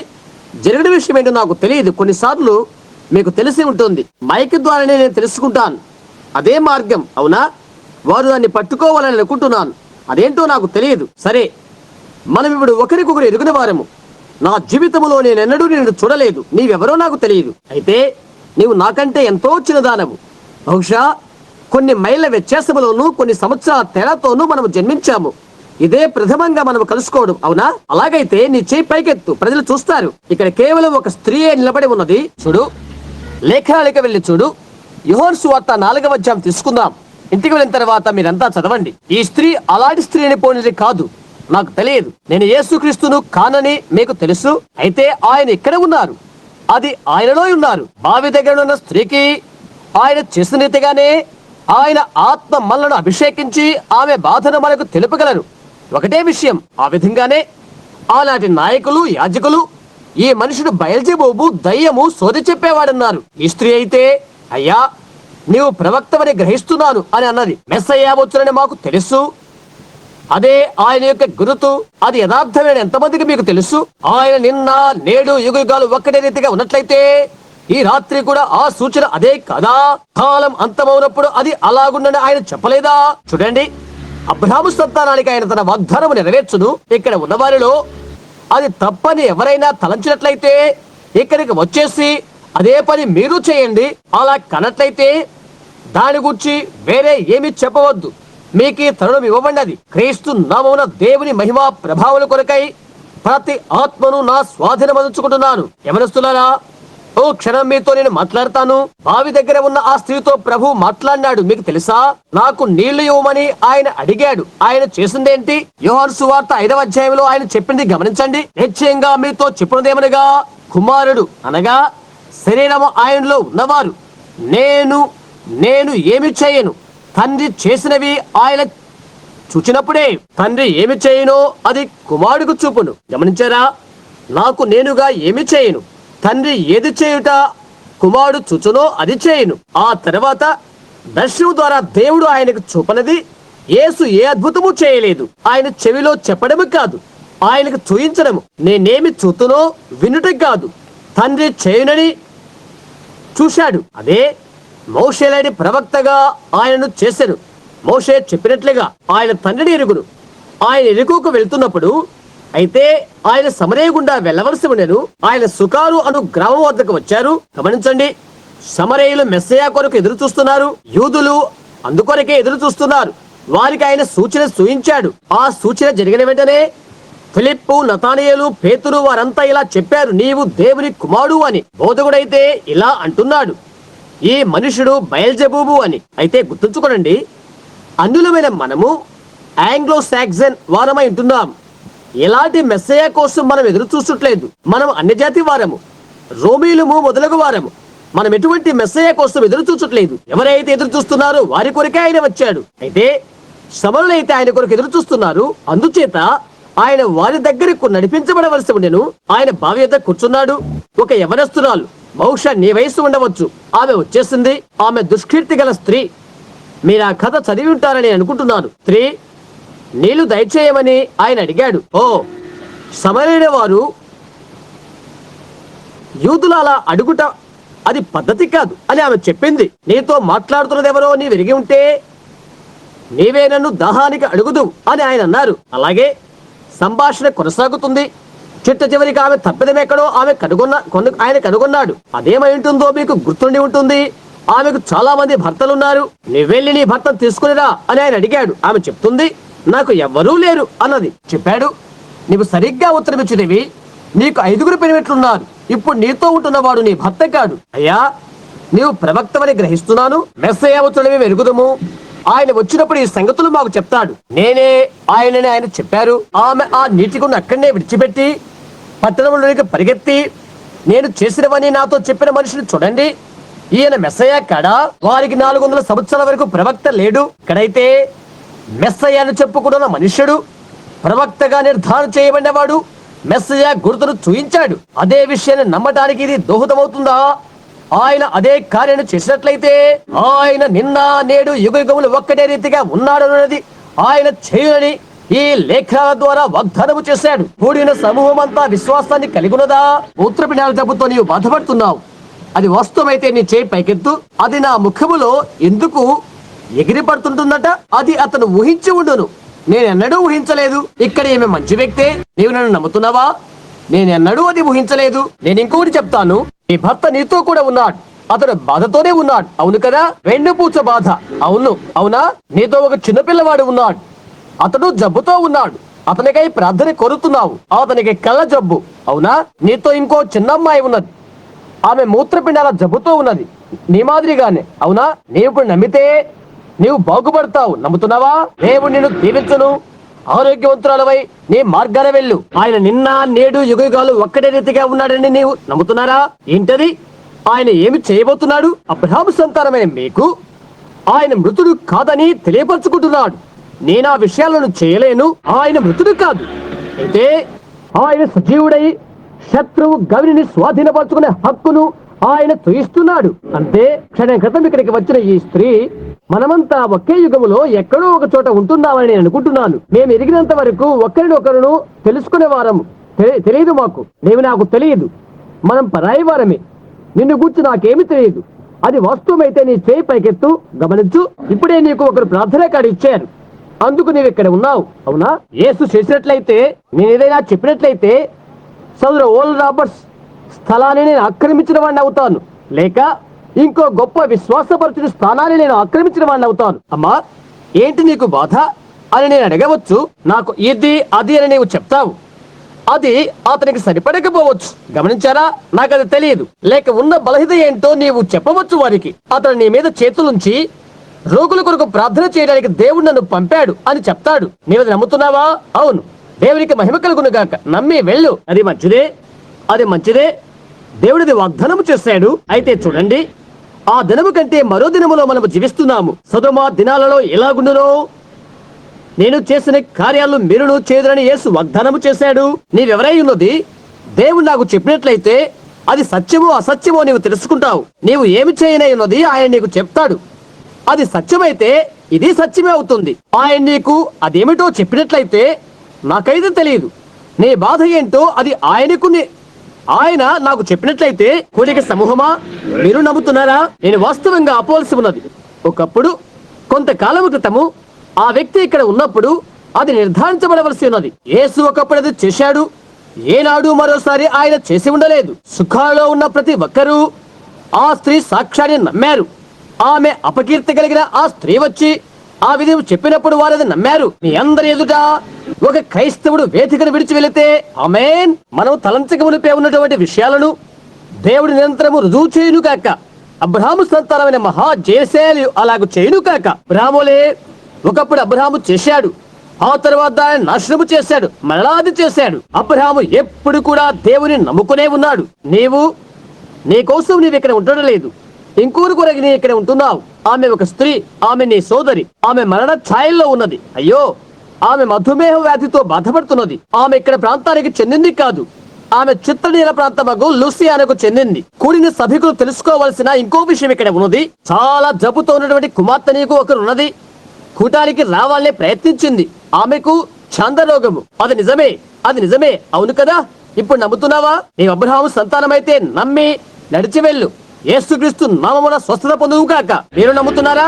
నిశ్చయంగా గుర్తుంచుకోనండి, ఇది వాగ్దానము.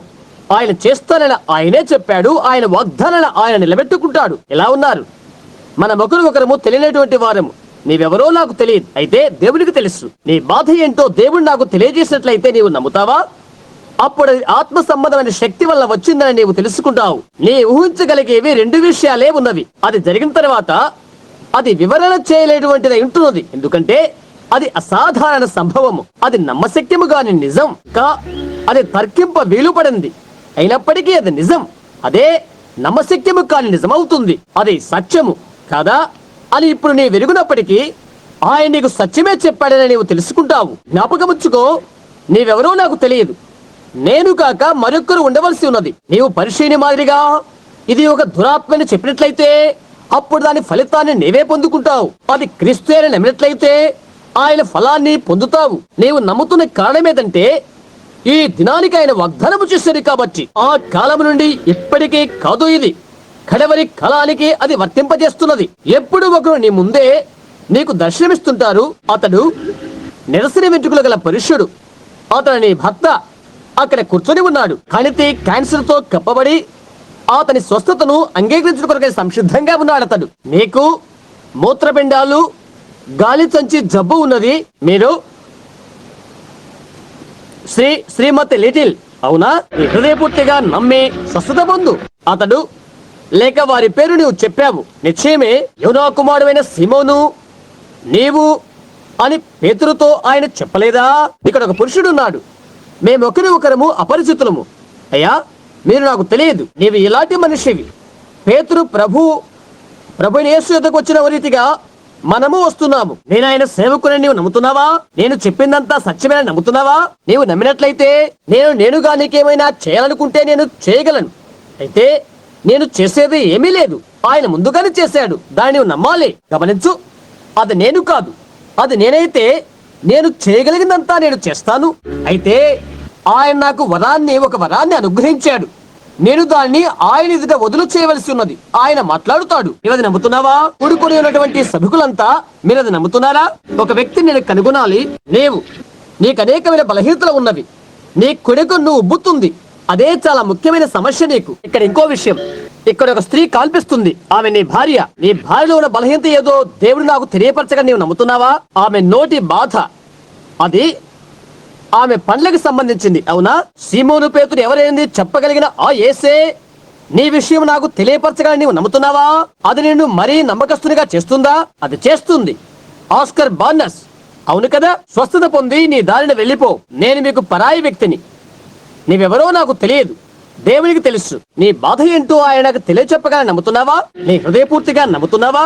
నీకు బాధ నీ గొంతుకు సంబంధించమైనది. ఇక్కడ గుండెలో ఎముక కుళ్ళి చెడిపోయినది. లోపల ఆ ఎముకల్లో ముద్దలుగా వస్తుంటవి. అవును కదా? నీవిక్కడ స్థలవాసివి కాదు. చుట్టూరా నారింజ పండ్లు తోటలున్న పట్టణానికి చెందిన దానవు నీవు. అది ఒక లోయలో ఉన్నది. దాని వెనకాల సుదీర్ఘమైన పర్వత శ్రేణులున్నవి. యాంథర్స్ అనే హోటల్ ఉన్నది. అది శాన్ బారెనడో.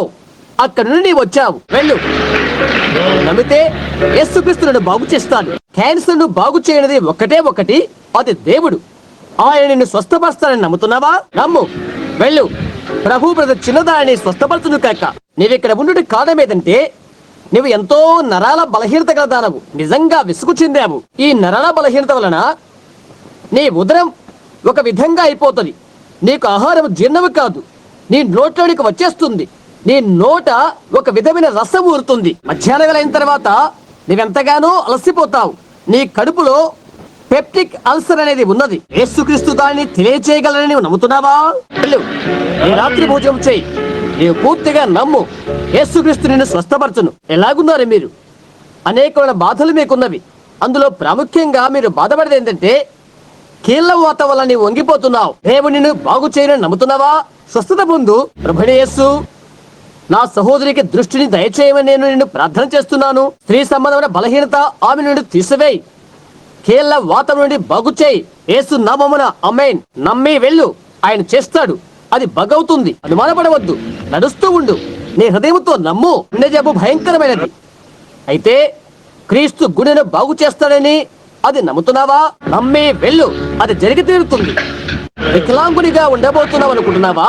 లేదు, నేను తలంచట్లేదు. కీళ్ల వాతాన్ని గురించి నా యొక్క తలంపేదంటే అది కేవలము ఛాయ. అది క్యాన్సర్. అట్టిదాన్ని ఆయన బాగు చేస్తా నమ్ముతున్నావా? నమ్మి వెళ్ళు. ఆయన నిన్ను బాగు చేస్తాడు. కొద్ది కాలం నుండి ఇది నిన్ను బాధపరుస్తుంది. గుండె ఆగిపోవుట. ఈ రాత్రి అది పోగలదని నమ్ముతున్నావా? నమ్మి వెళ్ళు. యేసుక్రీస్తు నిన్ను బాగు చేస్తాడు. చాలా కాలం నుండి స్త్రీ సంబంధమైన జబ్బుతో నీవు బాధపడుతున్నావు. ఉదయాన్నే లేవడం నీకు చాలా కష్టతరంగా ఉంటుంది. కాళ్ళు పట్టుకుపోతవి. చాలా పొద్దుక్కే వరకు నీవు నడవలేకపోతావు. అది కీళ్ల వాత జబ్బు. వెళ్ళు. అనుమానించకు. అది నీకెన్నడూ ఇక ఉండదు. హృదయపూర్తిగా నమ్మితే చాలు. నీకు చాలా జబ్బులున్నవి. అయితే నిన్ను ఎక్కువగా భయపెట్టే విషయం ఏంటంటే నిన్ను వికలాంగునిగా చేసే కీళ్లవాతం. నీవు కూడా అనుకుంటున్నావు నిన్ను బాగు చేసి నిన్ను ఆయన నడిపించగలని మీరు నమ్ముతున్నారా? నీ హృదయపూర్తిగా నమ్మి వెళ్ళు. యేసుక్రీస్తును బాగు చేస్తాడు. నీకు గుండె బలహీనత, కీళ్లవాతం, దేవుడు నిన్ను బాగు చేస్తాడని నమ్ముతున్నావా? నమ్ముతారా? వెళ్ళు. ప్రభువైన యేసు నిన్ను బాగు చేయను కాక. కొన్ని సంవత్సరాల నుండి కడుపు బాధ ఎంతో బాధని కలిగిస్తుంది. అవునా? అది ఇక ఉండదు. నమ్మే వెళ్ళు. దేవుడు నిన్ను దీవించును గాక. నీవు కూడా నీ కడుపు బాధ నుండి స్వస్థత పొందుతావు. నీ హృదయపూర్తిగా నమ్మి వెళ్ళు. అనుమానించుకు. నీకు ఊపిరాటం బహు కష్టంగా ఉంటుంది. ఎప్పటి నుండో ఉన్న ఆ ఉబ్బుసపు తప్పు నిన్ను క్రింగదీసి వేస్తుంది. అవునా? ఇప్పుడు అది విడుదలవుతుంది. నీవు నమ్ముతున్నావా? సరే, నమ్ము. ఆమేన్. హల్లెలూయా. మీరు పూర్ణ హృదయంతో నమ్ముతున్నారా? ఒక క్షణం. అక్కడ ఆ వెలుగుని మీరు చూడటం లేదా? ఇక్కడ కూర్చొని నా వైపు చూస్తున్న నల్లజాతి స్త్రీ ఆమె ఎడమ ప్రక్కలో బెత్తుగా ఉన్నది. ఆమెకి మూత్రపిండాల జబ్బు మొదలగినవి ఉన్నవి. మీకు చాలా విశ్వాసం ఉన్నది. ఇక్కడికి రానవసరం లేదు, జరిగిపోయింది. నమ్మితే చాలు. ఆమేన్. దేవుని యందు విశ్వాసం ఉంచు. మీరు నమ్ముతున్నారా? అక్కడ కూర్చొని ఉన్న సహోదరి, నీవు నమ్ముతున్నావా? వెన్నుపూస సంబంధమైన బాధ నుండి నీ విడుదల పొందుతావు. ఆయనను బాగు చేస్తాడని నమ్ముతున్నావా? అలాగే అనుమానించుకు. నీవు నమ్మితే నీవు పొందుకుంటావు. ఇక్కడ కూర్చుని నన్ను చూస్తున్న వ్యక్తి గూని ఉంది. రాత్రులలా లేస్తూ ఉంటాడు. అయ్యా, మీరు నమ్ముతున్నారా? నమ్మినట్లయితే అది సమస్య పోతుంది. ఇక్కడ కూర్చొని నా వైపే చూస్తున్న నల్లజాతి వాడు, అతడు మూర్ఛవ్యాధితో బాధపడుతున్నాడు. పరిశుద్ధాత్మ బాప్తిస్యం కొరకు కూడా ఎదురు చూస్తున్నాడు. అయ్యా, మీరు స్వస్థతని కోరినట్లయితే లేచి నిలబడండి. దేవుడు మీకు పరిశుద్ధాత్మ బాప్తిస్యం దయచేయను కాక. ఆమేన్. మీకు ప్రక్కనే కూర్చున్న ఒక చిన్న బిడ్డ, ఆ బిడ్డకు మూర్ఛలు ఒక విధంగా పడిపోతూ ఉంటాడు. ఆ ప్రక్కన కూర్చొని ఉన్నాడు. అక్కడున్న ఆ చిన్న బిడ్డను దేవుడు బాగు చేస్తాడని నమ్ముతున్నారా? నేను నిండు హృదయంతో నమ్ముతున్నావా? అయితే ఆ చిన్న బిడ్డను దేవుడు బాగు చేస్తాడు. మీరందరూ కూడా నమ్ముతున్నారా? ఆయన నిజంగా అబ్రహాము యొక్క రాజ సంతానము కదా. ఆయన మహా జయశీలుడు కదా. శత్రువు కవులను మీరు స్వాధీనపరచుకుంటున్న వాగ్దానం ఆయన చేయలేదా? శత్రువు యొక్క కుదింపు చేత ఎంతమంది మీలో బంధించబడి ఉన్నారు? శత్రువు కుదింపును లేక అణచివేతను మీరు ఎంతమంది అనుభవిస్తున్నారో మీ చేతులు పైకి చేయించండి. మీరు అబ్రహాము సంతానం అయితే ఇలా మీ చేయి పైకెత్తండి. ఇలా చెప్పండి, సహోదరా అబ్రహాం, పిరిగితనము చేత నేను భయపడిపోతున్నాను. 180 మంది అలాగూ ఉన్నారు. ఇప్పుడు ఇదంతా నిండిపోయినది. ప్రజా సమూహం అంతా పాలవిల్లులాగా ఉండిపోయినది. అది నన్ను అంధునిగా చేసినట్లయింది. నీవెక్కడ ఉన్నట్లు? 20 లేక 30 అంతకంటే మించి సభలో ఉండి వేదిక మీదకి వచ్చిన మీరు చూశారు. దేవుడు ఎందులోనూ అపజయమెరుగున వానిగా మీరు చూశారు. అదేదనగా యేసుక్రీస్తు నిన్న నేడు యుగయుగములు ఒక్కడే రీతిగా ఉన్నాడు. అది నమ్ముతున్నారా? అలాంటప్పుడు అబ్రహాము సంతానమైన ప్రతి ఒక్కరూ తాళపు చెవిని మీరెందుకు పుచ్చుకొనకూడదు? దాన్ని జయించిన మహా విజయశీలుడు ఇక్కడ ఉన్నాడు. ఆయన ఇక్కడే ఉన్నాడని రుజువు చేసుకున్నాడు. మీరు ఆయన నమ్ముతున్నారా? అలాగైతే మీ విశ్వాస తాళపు చెవిని మీరు పుచ్చుకొని మీ చేతులు జోడించి, యేసుక్రీస్తు ఇప్పుడే నా స్వస్థత కోసం నేను విశ్వసిస్తున్నాను అని చెప్పండి. మీ చేతులు పైకెత్తుతూ మీ విశ్వాసాన్ని విడుదల చేయండి. ప్రభువైన యేసు, నేను నమ్ముతున్నాను. ఇప్పుడే నమ్ముతున్నాను. ఇప్పుడే ఒకరిపై ఒకరు మీ చేతులు ఉంచండి. అబ్రహాము సంతానముగా మీరొకరి మీద ఒకరు చేతులు ఉంచండి. ఇప్పుడు ఆ వ్యక్తి కోసం ప్రార్థన చేయండి. వారి మీద మీరు చేతులు ఉంచండి. యేసు చెప్పాడు ఇలాగా, నమ్మిన వారి వల్ల ఈ సూచక్రియలు జరుగును. వారు రోగుల మీద చేతులు ఉంచినప్పుడు వారు స్వస్థత పొందుదురు. సతనా, నీవు యుద్ధ భూమిలో ఓడిపోయావు. ఈ జనులు దేవుని మహిమార్థమై వెలురీతిగా యేసుక్రీస్తు నామమున బయటికి రా.